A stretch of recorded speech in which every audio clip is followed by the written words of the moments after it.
wrong. So we're going to play today our little game. We're going to call it the bold and the hopefully beautiful. And don't ask me why my forehead gets bigger every year.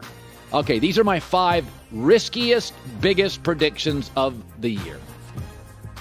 Number 1, Minnesota wins the NFC North, and I think they may win it going away. First of all, 14 Viking games were decided by one score, easily the most in the league, and they lost 8 games by one score, easily the most in the league. But they have pivoted to an offensive coach who will support Kirk Cousins. Between Dalvin Cook, Justin Jefferson, Adam Thielen, and a certainly serviceable O-line, I like their roster. It's a wonky division. And again, Kirk Cousins, like Tua, finally has a coach that supports him. I think it matters when any of us have a boss that trusts us, respects us. I think Minnesota's going to pop. No team that wins 8 close games the following year duplicates it, and no team that loses 8 close games, including 2 overtime losses, duplicates that. I think the Vikings win the NFC North. I think they beat the Packers in the opener, and they start pulling away by Thanksgiving. Number 2, the Cowboys miss the playoffs. They will not win the division, and they won't even make the wild card. First of all, Dallas has not made the playoffs in back-to-back years since 06 and 07. Lots of areas concern me. Didn't land Von Miller and lost Randy Gregory. Don't have a world-class pass rush. That means you can double more often Micah Parsons. They had notable losses on the offensive line, an aging offensive line. Lyle Collins, Connor Williams, and Tyron Smith is a Hall of Famer but can't stay healthy. The wide receiving core isn't nearly as dynamic. CeeDee Lamb moves to 1, but Cedric Wilson's gone, Amari Cooper's gone, and Michael Gallup's off an ACL tear. And the truth is, I don't think they have an elite coach. And I think as the game has gotten more sophisticated, that is no longer a luxury, it's a necessity, and I don't think Dallas is a playoff team. Number 3, big, bold prediction. Bill Belichick retires at the end of the season. First of all, retirement's weird. He likes to golf. He's got a house in Jupiter, Florida, and a beautiful girlfriend. Nice round number of 70. He hasn't named coordinators. He's got kids on the staff.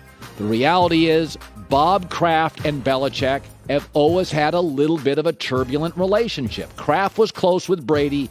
Every book you read about New England, Kraft tolerated a lot of the surliness of Belichick. They were 28th ranked in passing. Devontae Parker helps a little. I don't think they're close to Buffalo. Belichick doesn't necessarily love what's happened in the league where players have more power and defense isn't as important. 70 is a good round number. I think they finish 3rd. He walks off into the sunset to his beautiful Jupiter, Florida home. Golfs is a highly paid consultant for the league, but it's going backwards. Weird, wonky, reached on a lot of draft picks. I think Belichick retires as the greatest coach of all time after another 9-8 year. Number 4, I think Russell Wilson wins MVP. He's never gotten a vote, and that's why I think he wins MVP, because now I think it's a good story.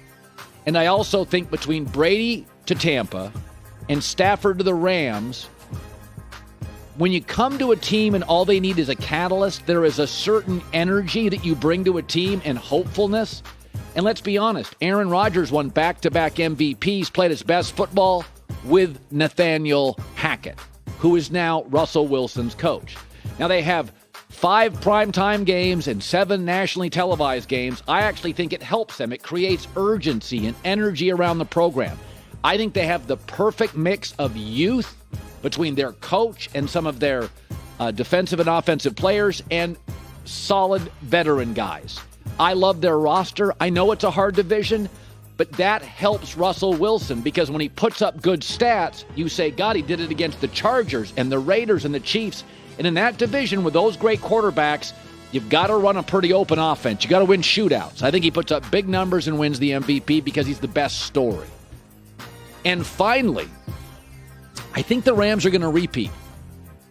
I know it hasn't happened since 2003, 2004. A lot of things to remember. Seattle's now tanking. Arizona's been noisy. And we don't know if Trey Lance can play. The division is not as tough as it was. They're going to get more layup wins.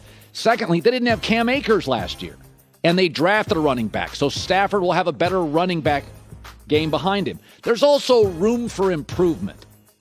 It's like the games were close in the playoffs, right? San Francisco and Tampa Bay and the Cincinnati Super Bowl, and Stafford led the NFL in interceptions, right? So there's like room for improvement.